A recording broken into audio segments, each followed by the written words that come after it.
পৃথিবীর মানুষ, কখনো তোমরা কবরের উপরে মসজিদ নির্মাণ করবা না। ঢাকা শহরে মসজিদের ভিতরে কবর আছে, কোনো পথ নেই 24 ঘন্টার মধ্যে মসজিদ ভেঙে দিতে হবে, আর না হয় ওখান থেকে কবর সরাতে হবে।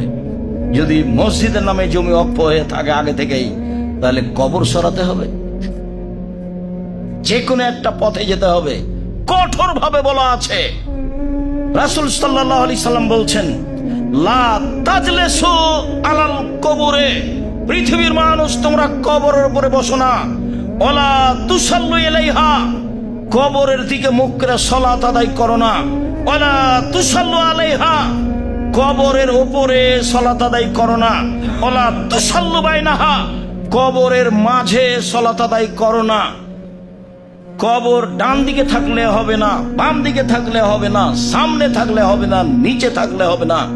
মসজিদের ডানে কবর থাকলে মসজিদে সালাত চলবে না, মসজিদের বামে কবর থাকলে মসজিদে সালাত চলবে না, মসজিদের সামনে কবর থাকলে মসজিদে সালাত চলবে না, মসজিদের নিচে কবর থাকলে মসজিদে সালাত চলবে না। কঠোর ভাবে না করা আছে। একাধিক দিন আমরা পত্রিকায় লিখেছি, আল ইতিসাম পত্রিকায়, আপনি দয়া করে পত্রিকাটা পড়বেন। আমি তো আপনাকে দিনরাত বলছি, আমি আপনার দিনই ভাই, আপনাকে আমি অনেক ভালোবাসি। আমি মানুষ হিসাবে চেষ্টা করছি সঠিক ধর্ম আপনার কাছে পৌঁছানো, জেনে শুনে সজ্ঞানে। পৃথিবীর কোন সুবিধার জন্য আমি কোনোদিন আমার জীবনে ধর্ম জাতির সামনে পেশ করিনি। যার কারণে আপনাকে আমি অনুরোধ করি, জুমার দিনে আপনি সহ, আপনার মা বোন সহ, আপনার ভাই বন্ধু ভাবি আত্মীয় স্বজন সহ সবাই আসার চেষ্টা করবেন। আমি আপনার কিছু না কিছু উপকার করবই করবো ইনশাআল্লাহ, জুমার খুতবার শুরু থেকে নিয়ে শেষ পর্যন্ত। যাওয়ার সময়তে যেসব বই পুস্তকগুলো আছে সেসব বই পুস্তকগুলো সাথে নিয়ে যাওয়ার চেষ্টা করবেন। আপনার যদি নিজে প্রয়োজন না থাকে, তা আশেপাশে তো অনেক বেদাতি মানুষ আছে, নেই পাপের কাজকে নেকির কাজ মনে করছে। সেটা শিরক হতে পারে, সেটা বিদাতও হতে পারে। দুনিয়াতে দুটো পাপ আছে, মানুষের ধারণায় সেটা নেকির কাজ। দুনিয়াতে দুইটা পাপ আছে, সেটা মানুষের ধারণায় নেকির কাজ। দুনিয়াতে দুইটা পাপ আছে, যে পাপের নিজস্ব ক্ষমতা আছে, অন্যান্য পাপের নিজস্ব ক্ষমতা নেই। মানুষের ধারণায় নেকির কাজ, অথচ সেটা পাপ। সেটা কি? বিদাত। সেটা কি? শিরক। আর এর নিজস্ব ক্ষমতা হলো বিদাত ইবাদত কবুল হতে দেবে না যতদিন আপনি না ছাড়বেন। তার ফরজ ইবাদত কবুল হবে না, তার নফল ইবাদত কবুল হবে না ও যদি বিদাত করে তাহলে। আর শিরক মানে অতীতের সব নেকি গেছে। ঢাকা বিমানবন্দরে নেমে আপনার ছেলে এসেছে দামি গাড়িটা নিয়ে আপনাকে নিয়ে যাবে, গোলাপ সাহের মাজারের পাশ দিয়ে যাচ্ছিলেন, 10 টাকা আপনি গোলাপ সাহের মাজারে দিয়ে দিয়েছেন। হজের যদি এক নেকি থাকে, সুবহানাল্লাহর যদি এক নেকি থাকে, তাহলে ইসলাম ধর্ম মিথ্যা। আপনার এক নেকি থাকলো না, এ কথাই ঠিক। আমি যদি বুঝাতে না পারি, তাহলে আমি অক্ষম। শরীয়ত ঠিকই আছে, আমার অক্ষমতার ধরুন আপনাকে আমি বুঝাতে পারিনি। এটাই চূড়ান্ত যে দুনিয়াতে দুইটা পাপ আছে, যে পাপের নিজস্ব ক্ষমতা আছে, যেটা মানুষের ধারণায় নেকির কাজ, অথচ তা পাপের কাজ। 1 শিরক, 2 বিদাত। শিরক করলে আল্লাহকে অপমান করা হয়, অতীতের নেকি নষ্ট হয়ে যায়। বিদাত করলে রাসূলকে অপমান করা হয়, ইবাদত কবুল হয় না। নবী বলেছেন এলাম লাম, আর মুরব্বি বলছে বাড়ি থেকে ইহরাম বাঁধা চলবে। রাসূল কেন এসেছেন আমি এখন কি দিয়ে বলি? কি ছাই করতে আল্লাহ নবী আসলেন? নাউজুবিল্লাহি মিন জালিক। নবী তো আমার আপনার জন্য এসেছেন। পৃথিবীর কোনো মানুষের যে কথা চলে না, একমাত্র মুহাম্মদ সাল্লাল্লাহু আলাইহি ওয়াসাল্লামের কথা চলে। ওমর যদি বলেন কাল থেকে ইহরাম বাঁধতে হবে স্ব স্থান থেকে, সে কথা বাতিল। সম্মানিত দিনী ভাই বোন, আপাতত আজকের মতো আমরা শেষের স্থানে চলে আসলাম। এই বিষয়ে সময়ে কথা আরো বেশি হবে। কবর নিয়ে আল্লাহ রাসূলের কঠোর কথা আছে। উঁচু কবর ভেঙে দিতে বলেছেন, যেমন ভাবে তিনি বলেছেন যে ছবি মূর্তি ভেঙে দাও, লা তাদা তিমসালান লা তামাস্তাহ, আলী তুমি ছাড়বে না কোন ছবি মূর্তি ভাস্কর্য, সবকে ভেঙে চৌচির খান খান করে দাও। আলী তুমি ছাড়বে না কোনো উঁচু কবর, সবকে ভেঙে সমান করে দাও। হাদিস মুসলিম, একাধিক সহিহ হাদিস। মসজিদের উপরে, কবরের উপরে বসা নিষেধ, কবরকে পাকা করা নিষেধ, কবরের উপরে গম্বুজ বানানো নিষেধ, কবরে কোনো আলো কিছুর ব্যবস্থা করা নিষেধ, কবরের নাম ঠিকানা লেখা নিষেধ। বলা ইউক্তাব আলাইহি, কবর উপর কোনো কিছু লিখা যাবে না। আপনার নামটা সুন্দর করে লিখে দিতে হবে, এর কোনো প্রয়োজন নাই। যা কিছু করবেন কিছুই হবে না। ওই লোকটা মারা গেল, সবাই বলছে যে ও তো মোরতাদ, সে কবি, এমন কবরে ফুল চাপালো। আমি আর কি বলি, ওকে কবরে মায়ের একাকার করে দিল, আর এরা বলছে ফুল চাপিয়ে সিক্ত করলো কবরকে, ফুল দিয়ে সিক্ত করলো কবরকে। ধর্ম পাগল হয়ে গেছে, কবরের শাস্তি মানুষের হাতে এসেছে। কবরে ফুল দিয়ে কবরকে সিক্ত করলো, কবরবাসীকে শীতল করে দিল ফুল দিয়ে। ধর্ম কি এমন? বিবেচনা করতে হবে মরার আগে, মরে বিবেচনা করে কোনো লাভ নেই।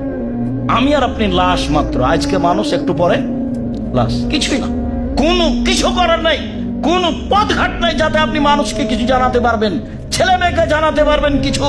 কবরে কি অবস্থায় আছেন, পৃথিবীতে কোনো এমন পথঘাটই নেই। কোটি কোটি টাকার মালিক হলেও, সারা পৃথিবীর মালিক যদি আপনি হন, তবু আপনার অবস্থা আপনি আপনার পৃথিবীর কোনো মানুষকে জানাতে পারবেন না। তার নাম মরণ, তার নাম কবর। অতএব রাসূল সাল্লাল্লাহু আলাইহি সাল্লামের কথাকে মূল্যায়ন করে ক্ষমা চেয়ে পরকালমুখী নিজে হয়ে ছেলে মেয়েকে পরকালমুখী করার প্রাণপণে চেষ্টা করে দুনিয়া থেকে বিদায় নিতে হবে। কাব ইবনে মালিক রাদিয়াল্লাহু তাআলা আনহু বলেন, লা ইয়াকদামু রাসূলুল্লাহ সাল্লাল্লাহু আলাইহি ওয়াসাল্লাম মিন সাফারিন ইল্লা নাহারান ফি সুহা। রাসূল সাল্লাল্লাহু আলাইহি ওয়াসাল্লাম যখনই সফর থেকে বাড়িতে আসতেন, তখন সাধারণত সকাল 8টা-9টা দিনে আসতেন। রাতে তিনি বাড়িতে প্রবেশ করতেন না, সাধারণত তিনি দিনে আসতেন সফর থেকে। ফাইদা কাদেমা বাদাবিল মসজিদ, সফর থেকে বাড়িতে আসলে আগে মসজিদে ঢুকতেন। ফাসাল্লা ফিহা রাকাতাইনে, তারপর মসজিদে ঢুকে 2 রাকাত সালাত আদায় করতেন। সুমা জালাসা ফিহে, তারপর সেখানে বসতেন। তাহলে বাহির থেকে কেউ যদি বাড়িতে আসতে চায় সফর থেকে, তাহলে সফর থেকে বাড়িতে আসলে বাড়িতে ঢোকার সুন্নাত কি? আগে মসজিদে ঢুকতে হবে, মসজিদে ঢুকে 2 রাকাত সালাত আদায় করতে হবে। মানুষজন কেউ থাকলে ওখানে বসে একটু কথা বলতে হবে, 2-1 মিনিট, 2-4 মিনিট, তারপরে বাসায় আসতে হবে। এটাই সুন্নাত।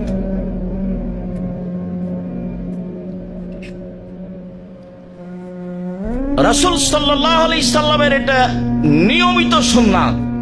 আমরা যখন আসব তখন এইটুকু সুন্নাত পালন করার চেষ্টা করতে হবে। আনাস রাদিয়াল্লাহু তাআলা আনহু বলেন, আবু হুরায়রা রাদিয়াল্লাহু তাআলা আনহু বলেন, রাসূল সাল্লাল্লাহু আলাইহি সাল্লাম সামিয়া রাজুলান ইয়ানসুদু যাল্লাতান ফিল মসজিদ, একটা লোককে হারিয়ে যাওয়া জিনিস খুঁজতে চললেন মসজিদে। একটা লোক বলছে, আমার কাপড় হারিয়ে গেছে, বা আমার টুপি হারিয়ে গেছে, আমার টাকা হারিয়ে গেছে, কেউ পাইলে একটু দিবেন। এইভাবে একটা লোক হারিয়ে যাওয়া জিনিস খুঁজছে মসজিদে। তখন আল্লাহ রাসূল বললেন, ফালি ইয়াকুল, সে যেন বলে, আল্লাহ রাসূল বলছেন সে যেন বলে, লা রাদ্দাহাল্লাহু আলাইকা। আল্লাহ রাসূল বললেন, লা রাদ্দাহাল্লাহু আলাইকা, তোমার হারিয়ে যাওয়া জিনিস যেন আল্লাহ তোমাকে ফেরত না দেয়। কেন? ফাইনাল মাসাজিদ আল্লাম তুবনা লিহাজা, মসজিদ হারিয়ে যাওয়া জিনিস খোঁজার জন্য নয়, মসজিদ হারিয়ে যাওয়া জিনিস খোঁজার জন্য নয়। হাদিস কিন্তু বুখারী মুসলিম, খুব ভালোভাবে মনে রাখতে হবে। এখন কিন্তু গ্রামের মসজিদে বলা হয় ছাগল হারিয়ে গেছে সে কথা, টাকা হারিয়ে গেছে সে কথা, আর মরা মানুষের খবর মাইকে বলা হয়। মরা মানুষের খবর দিতে হবে, হাদিস বুখারী মুসলিম। মরা মানুষের খবর চিৎকার করে দেওয়া যাবে না, এই হাদিসও বুখারী মুসলিম। চিৎকার করা কেন যাবে না? আগে মানুষ মারা গেলে ঢোলাই দেওয়া হতো। ঢোলাই বুঝি না আমরা? আগে তো গ্রামে বলতো, ঢোলের উপরে মারতো, ঢাকের উপরে মারতো বাড়ি, আর লোকটা চলে যেত আর বলতো আজকে বিকাল 3টায় অমুক হবে। বা কেউ জিজ্ঞাসা করতো কি ব্যাপার, কিসের ঢোলাই? বলে আজকে অমুক জায়গায় কাচারিতে বিকাল 3টায় বৈঠক আছে। এরকম কিছু বলা হতো, এরকম চিৎকার করে বলা হতো। যেই চিৎকার মাইকিং করে বলছে অমুক ব্যক্তি তার নিজ বাসভবনে বা হাসপাতালে ইন্তেকাল করিয়েছেন, মারহুমের জানাজা বিকাল 3টায় অনুষ্ঠিত হবে, আপনারা সবাই মিলে জানাজা অংশগ্রহণ করে অশেষ সওয়াবের ভাগীদারি হন। ধর্ম পাগল হয়ে গেছে, ধর্ম এখন মানুষের হাতে, হজ মানুষের হাতে, নিজের ব্যাপার। কি দিয়ে আপনাকে বলি, যা 2013 সালে ঘটেছিল আজকে তাই ঘটেছে। সেদিন 29 তারিখ ঢাকা হাজি ক্যাম্পে ঢুকলাম, চামড়ার স্যান্ডেলগুলো পায়ে আছে, মুরব্বী মানুষ 24 বছর থেকে এখানে মানুষকে হজের নিয়ম কানুন শেখাচ্ছে। ঢুকতে আমাকে বলছে স্যান্ডেলটা খুলেন। কেন কেন স্যান্ডেল খুলতে হবে? যে এহরাম পরলে এই স্যান্ডেল চলবে না। কে বলেছে আপনাকে কথা? ধর্ম কি আপনার বাপের সম্পত্তি? ধর্ম কি পৈতৃক সম্পত্তি নাকি? কতদিন থেকে আপনি এই কাজ করেন? 24 বছর থেকে। 24 বছর থেকে মানুষের হজ নষ্ট করেছেন। এহরাম আমি জুতা পরিবর্তন করব কেন? কে আপনাকে কথা বলেছে? যান আপনি বলে দিন আজ থেকে 24 বছর থেকে আমি মানুষের হজ নষ্ট করেছি। আব্দুর রাজ্জাক বিন ইউসুফ বলেছেন। রাসূল সাল্লাল্লাহু আলাইহি সাল্লাম এহরাম বাঁধার জন্য জায়গা উল্লেখ করেছেন। ভারত, বাংলাদেশ, পাকিস্তান এলামলাম এহরাম বাঁধবে, এমনও তার অন্তর্ভুক্ত। তাতে তিনি বলেছেন এমানবাসীর জন্য এলামলাম। তারপরে তিনি বলেছেন হুন্না লাহুন্না, এই সব এলাকার জন্য এই জায়গা। তারপরে তিনি বলেছেন ওমান আতা আলাইহিন্না, সারা পৃথিবীর মানুষ যারা এমানের উপর দিয়ে পার হবে, এই জায়গার উপর দিয়ে তারা এলামলামে এহরাম বাঁধবে। ভারত, বাংলাদেশ, পাকিস্তানের মানুষ ঢাকা থেকে যাক, করাচি থেকে যাক, বোম্বাই থেকে যাক, কলকাতা থেকে যাক, সব বিমান এলামলামের উপর দিয়ে পার হয়। এবং বৈমানিকের পক্ষ থেকে বলা হয় এখন থেকে নিয়ে 30 মিনিটের মধ্যে বিমান এলামলামের উপর দিয়ে পার হবে, এই কথা বলা হয়। এবং অনেক বিমানে বলা হয় এহরাম এহরাম এহরাম। আপনি কাপড় পরেছেন ভালো কথা, অসুবিধা হতে পারে বিমানে, এইখানে আপনাকে লাভবাহিক বলতে হবে কেন? ভদ্রলোক বলছে যে বাড়ি থেকে এহরাম বাঁধলে হবে। আমি এখন কি বলতে পারি? তা আমার চট করে ধরা পড়েছে। এই কথা তো আমাকে 2013 সালে বলেছিল, এই মুরব্বী তাহলে বলেছিল। অনেক কিছু বললাম এখানে রুজি উপার্জন করতে হবে না। যদি কোথাও না পাওয়া যায় রুজি, তাহলে ভিক্ষা করে খেতে হবে। আপনি মুরব্বী মানুষ, ভিক্ষা করে খাওয়া লাগবে না। জামিয়া সালাফে আসেন, কোনো কাজ দেওয়ার চেষ্টা করবো ইনশাআল্লাহ।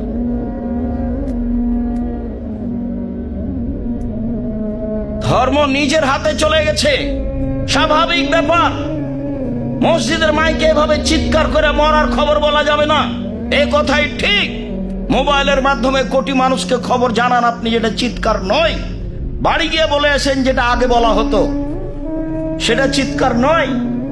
রাসূল সাল্লাল্লাহু আলাইহি সাল্লাম হারিয়ে যাওয়া জিনিস মসজিদে খুঁজতে নিষেধ করেছেন। নিষেধের ঢং তিনি এভাবে বলেছেন, আল্লাহ ওর হারিয়ে যাওয়া জিনিস তুমি তাকে ফেরত দেবা না, এই কথা বলেছেন প্রথমে। এইটাই ঢং বলার। আপনি যদি মসজিদে কেউ হারিয়ে যাওয়া জিনিস খুঁজছে শুনতে পান, তাহলে আপনি বলবেন, তাহলে রাসূলের আদেশ পালন করা হবে যে আল্লাহ তুমি তাকে এই জিনিস ফিরিয়ে দিও না। তারপরে বলছেন ফাইনাল মাসাজিদ আলাম তুবনা লিহাজা, মসজিদে এই জন্য বানানো হয়নি। অথচ মসজিদে আল্লাহর নবী বিবাহ পড়াতেন, মসজিদে আল্লাহ রসুল বিচার আচার করতেন, মসজিদে আল্লাহ রসুল সাহাবীদের পড়াশোনার ব্যবস্থা করতেন, মসজিদে অনেক কিছু করতেন। মসজিদে হদ বাস্তবায়ন করতে নিষেধ করেছে। একটা লোককে 100 লাঠি পিটাতে হবে, সেটা মসজিদে করা হবে না, বাইরে নিয়ে যেতে হবে। মসজিদে অনেক কিছু করা যায়, এ কথাই ঠিক, মানুষের সামাজিক। আবার অনেক কিছু করা যায় না, এ কথাই ঠিক। তার একটা হারিয়ে যাওয়া জিনিস মসজিদে খোঁজা যায় না, যা রাসূল সাল্লাল্লাহু আলাইহি ওয়াসাল্লাম কঠোরভাবে নাকচ করেছে।